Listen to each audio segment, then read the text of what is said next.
UP चुनाव से पहले ओम प्रकाश राजभर अखिलेश यादव के साथ आ गए हैं। यूपी में सुहेलदेव भारतीय समाजवादी पार्टी और समाजवादी पार्टी एक साथ मिलकर के चुनाव लड़ेंगी। ओम प्रकाश राजभर ने अखिलेश यादव से मुलाकात के बाद गठबंधन का ऐलान भी किया। गठबंधन का औपचारिक ऐलान 27 अक्टूबर को किया जाएगा। राजभर बोले, बीजेपी को खत्म करने के लिए अखिलेश यादव से हाथ मिलाया।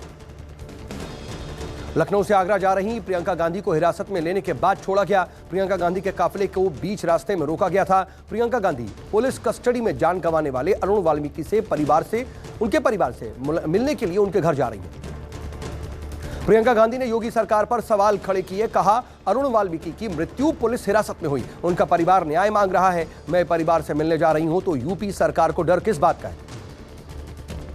आगरा जाने के रास्ते में प्रियंका गांधी ने घायल महिला का हाल चाल जाना और अपने हाथ से मरहम पट्टी भी की। महिला स्कूटी से गिर करके घायल हो गई थी, जिसे देख करके प्रियंका ने अपना काफिला रोक दिया और महिला को प्राथमिक उपचार देने के बाद आगे के लिए रवाना हो गई।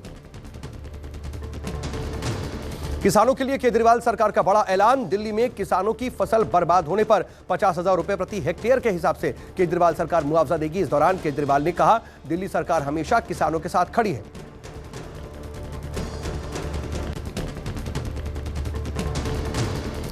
यूपी को पीएम मोदी ने बड़ी सौगात दी। पीएम ने कुशीनगर में अंतर्राष्ट्रीय हवाई अड्डे और मेडिकल कॉलेज का उद्घाटन किया। इंटरनेशनल एयरपोर्ट का उद्घाटन करके पीएम मोदी बोले, पूर्वांचल से किया वादा निभाया है। कुशीनगर का विकास यूपी सरकार और केंद्र सरकार की प्राथमिकताओं में है।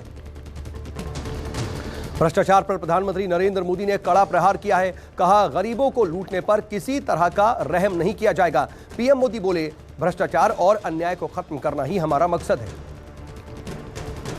राहुल गांधी ने वाल्मीकि जयंती के मौके पर वाल्मीकि यात्रा को हरी झंडी दिखाई। इस दौरान बीजेपी पर हमला बोलते हुए राहुल ने कहा, देश का संविधान खतरे में है। दलित, गरीबों और किसानों पर अत्याचार हो रहा है। बीजेपी जितना देश को तोड़ेगी, हम उतना जोड़ेंगे।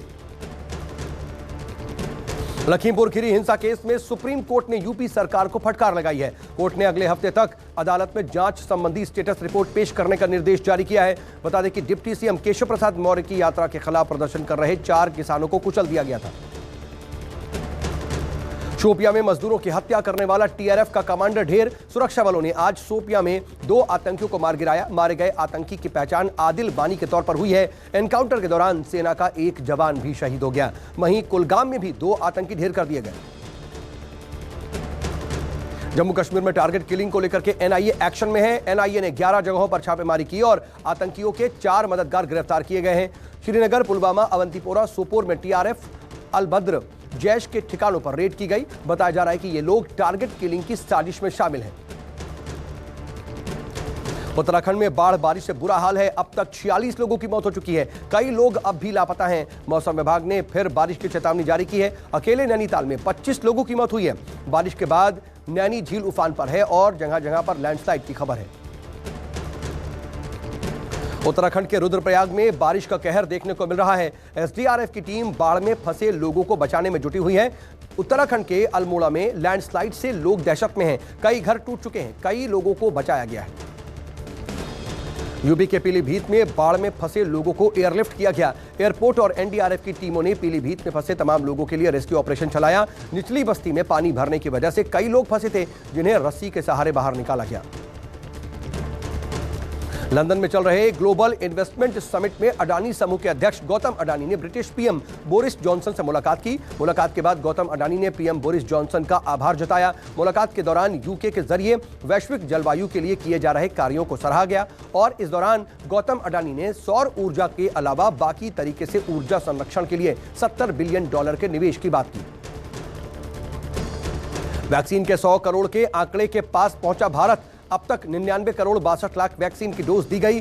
पिछले एक दिन में वैक्सीन की 50 लाख से ज्यादा डोज दी गई। अगले 24 घंटे में देश में 100 करोड़ वैक्सीनेशन का आंकड़ा पार हो जाएगा।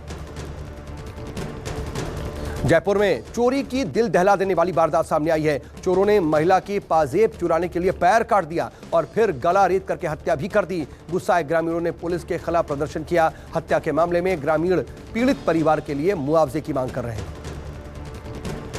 और मध्य प्रदेश के डिंडोरी में मवेशियों की चोरी के शक में युवक की जमकर के पिटाई कर दी गई। ग्रामीणों ने युवक के हाथ बांध करके खूब पीटा। युवक की पिटाई का वीडियो सोशल मीडिया पर वायरल हो रहा है।